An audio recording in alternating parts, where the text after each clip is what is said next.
Paneer curry రెగ్యులర్గా చేసుకునే దానికంటే ఈ విధంగా మనం ప్యాకెట్లో మనకి పన్నీర్ వస్తుందండి. దాన్ని మనం ఏ విధంగా చేసుకోవాలో చూపిస్తాను చూడండి. నేను కదండి, మా కోడలు తయారు చేసిందండి ఈరోజు. దాన్ని మీకు ఎలా తయారు చేయాలో మీకు చూపిస్తాను.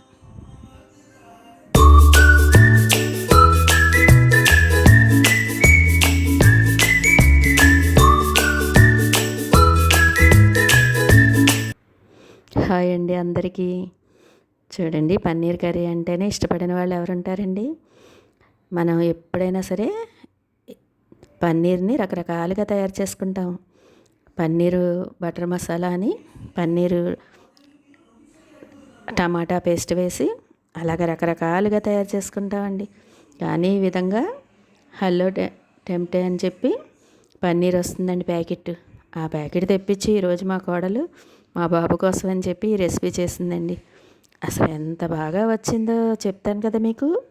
కోడలు తయారు చేస్తే తేలిగ్గా తయారు చేసేస్తుందని ఆ విధంగా అయిపోతుందండి ఈ రెసిపీ.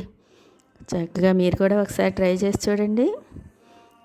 ఇలాగ ప్యాకెట్లో మనం ఎప్పుడైనా సరే కర్రీ చేసుకోవాలనుకున్నప్పుడు పన్నీర్కి మనం మ్యాగ్నేట్ అని చేస్తామండి. ఇలాగా ఉప్పు, కారం, పసుపు అన్నీ వేసి కార్న్ఫ్లోర్ వేసి వాటిని ముక్కలకి అన్నిటికి పట్టేటట్టు చేస్తాం.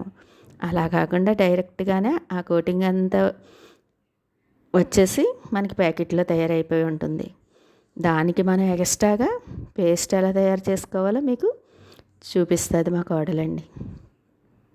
ఇదిగోండి, మనకి ఆ పేస్ట్కి ఇలాగ ధనియాలు, అలాగే జీలకర్ర, ఎండుమిర్చి, మిరియాలు వేసుకోవాలండి. మిరియాలు కాకుండా నేను పొడి ఉందని చెప్పి మిరియాల పొడి అది వేసాను.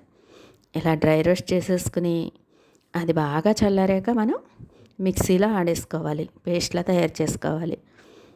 ఎప్పుడైనా సరే పన్నీర్ని మనం ఇంట్లోనే తయారు చేసుకోవచ్చండి. మరిగే పాలల్లో వెనిగర్ వేసి ఎరగొట్టేసేవచ్చు, లేదా నిమ్మకాయ పిండేస్తే చక్కగా పన్నీర్లా వచ్చేస్తుందండి. దాన్ని మనం వడకట్టేసి క్లాత్లో వడకట్టేసి అలా పెట్టేస్తే చక్కగా భలే వచ్చేస్తుందండి పన్నీరు. ఒకసారి మీకు పన్నీర్ ఎలా తయారు చేయాలో కూడా నేను చూపిస్తాను. అలా కాకుండా ఇలాగా ప్యాకెట్లో వచ్చేసరికి భలే ఉన్నదండి ఇది. అలాగే దానికి మనం పన్నీర్కి కోటింగ్లా చేస్తాం కదండి, అలా కాకుండా ఇలాగ డైరెక్ట్గానే ఆ ప్యాకెట్లో వచ్చే పన్నీర్కి అలా కోటింగ్ వచ్చినట్టుగా వచ్చేసింది. దాన్ని మనం ఎక్స్ట్రాగా మనం పేస్ట్ని తయారు చేసుకుని దాన్ని యాడ్ చేసుకుంటాం. అలా యాడ్ చేయడం వలన అసలు భలే టేస్ట్గా ఉందండి ఇది. సూపర్ టేస్ట్ తోటి అదిరిపోయే రుచి అంటే ఇదే కదా అనిపించింది. అంత బాగున్నదండి. ఇదిగండి, ఈ విధంగా మనం మూకుట్లో మనం పేస్ట్కి కావాల్సినవి అన్నీ కూడా వేపేసుకుని చల్లారబెట్టుకోవడానికి పక్కన పెట్టేసుకుని ఈలోపు మనం ఇదిగండి వీటిలన్నిటిని మనం చల్లారబెట్టుకున్నాక మనం మిక్సీ ఆడుకోవాలండి. అలా మిక్సీ ఆడుకున్నప్పుడు ఇదిగోండి పొడిలా వేసేసుకుని దానిలోకి వాటర్ చేస్తే పేస్ట్లా తయారైపోతుందండి. మొదట నేను వేసాక ఇదిగోండి పొడి తయారయ్యింది. దాంట్లోకి వాటర్ వేసేసి మళ్ళీ ఒక్కసారి మిక్సీ ఆడేసుకుంటే పేస్ట్లా తయారైపోతుందండి. దాన్ని మనం పన్నీర్కి ఎలా యాడ్ చేసుకోవాలో మీకు చూపిస్తాను. అదే చూపిస్తానంటే మా కోడలు చేసింది కదండి, మీకు చూపిస్తుంది తను. ఇదిగండి, మొదట మనం మిక్సీలో వేయకముందు ఇలాగా అన్నిటిని డ్రై రోస్ట్ చేసుకున్నాం కదా, వాటిని మిక్సీలో చేర్చేసి కొద్దిగా ఉప్పు, చింతపండు వేసి అప్పుడు పొడిలా చేసుకుని బాగా పొడి అయిపోయాక అప్పుడు వాటర్ చేర్చుకోవాలండి. అప్పుడు పేస్ట్ లాగా మనకి రెసిపీలోకి చేర్చుకోవడానికి తయారైపోతుంది పేస్ట్. ఇదిగండి, మనం మూకుడు పెట్టి అది వేడెక్కాక అమూల్ బటర్ అని దొరుకుతుంది కదా చిన్న చిన్న ప్యాకెట్లు, వాటిల్ని 2 ప్యాకెట్స్ వేసేసి దాంట్లోకి మనం ఇదిగోండి పన్నీర్ చెప్పాను కదా, కోటింగ్ లాగా పన్నీర్కే కోటింగ్ వచ్చేస్తుందని మ్యాగ్నేట్ చేసినట్టుగా ఇదిగండి వాటిల్ని ఆ పన్నీరు ముక్కలన్నిటిని ఇలా బటర్లో వేసేసి ఒక్క 3 minutes మనం వేపినట్టుగా చేసుకోవాలండి.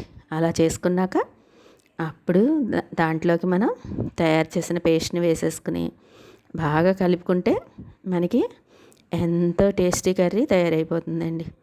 మా బాబుకు పన్నీర్ కర్రీ అంటే ఎంతో ఇష్టం అని చెప్పి తను ఈ విధంగా చేసిందండి. ఎప్పుడు చెప్తాను కదా, అత్తగారు అయితే ఎంతో కష్టపడి చేసేస్తుంది, కోడలు అయితే ఈజీగా చేసేస్తుందని. తను ఇదిగండి తను చేసిన కర్రీ ఎంత బాగా వచ్చిందోనండి. ఎందుకో తను చేస్తే చాలా బాగా కుదురుతుంది. భలే వచ్చింది అసలని. వేడి వేడి రైస్లోకి కానీ అలాగే చపాతీల్లోకి కానీ దేంట్లోకి తిన్నా బాగుంటుందండి. బిర్యానీలోకి కానీ అలాగే ఫ్రైడ్ రైస్లోకి కానీ దేంట్లోకైనా ఈ కర్రీ ఎంత బాగుంటుందో ఒక్కసారి మీరు కూడా ట్రై చేసి మీకు ఎలా వచ్చిందో నాకు కామెంట్స్లో చెప్పండి. చక్కగా ఈ విధంగా తయారు చేసి పిల్లలకి పెడితే ఎంత ఇష్టంగా తింటారో కదండి. ఎప్పుడైనా సరే పన్నీర్లో ప్రోటీన్ ఎక్కువగా ఉంటుందని చెప్పి తరచుగా పన్నీర్ కర్రీ చేసుకోవడం మేము ఎక్కువగా చేస్తానండి. మా బాబుకు కూడా ఎక్కువగా ఇష్టపడతాడని చెప్పి అస్తమానం పన్నీర్ తెచ్చుకుంటూనే ఉంటాడు. అలా కాకుండా ఇంట్లో కూడా మనం ప్రిపేర్ చేసుకోవచ్చు. చెప్పాను కదా మీకు, పాలు విరగ్గొట్టి మనం పన్నీర్ తయారు చేసుకోవచ్చని. చక్కగా ఇదిగోండి మనం పేస్ట్ వేసాం కదా, ఎంత బాగా దానికి యాడ్ అయిపోయి ఎంత బాగా వచ్చేస్తుందనండి. వేడి వేడి రైస్లోకి ఎంత బాగున్నదో ఈ కర్రీ. మీరు కూడా ట్రై చేసి మీకు ఎలా వచ్చిందో నాకు కామెంట్స్లో చెప్పండి. ఈ వీడియో కనుక మీకు నచ్చితే లైక్, షేర్, కామెంట్ మాత్రం మర్చిపోవద్దు. చపాతీల్లోకి అయితే చాలా బాగున్నదండి. ఈసారి నేను ఈ కర్రీ చేసి ఫ్రైడ్ రైస్ చేద్దాం అనుకుంటున్నాను. వేడి వేడి రైసు నెయ్యి వేసుకుని ఈ కర్రీ వేసుకుని తింటే అసలు భలే టేస్ట్ తోటి అదిరిపోయే రుచి అంటే ఇదే కదా అనిపించింది. అంత బాగున్నది. చక్కగా మీరు కూడా తయారు చేసి మీ పిల్లలకు పెట్టి, ఎప్పుడు చెప్తాను కదా, మనం చక్కటి ఫుడ్లు తయారు చేస్తే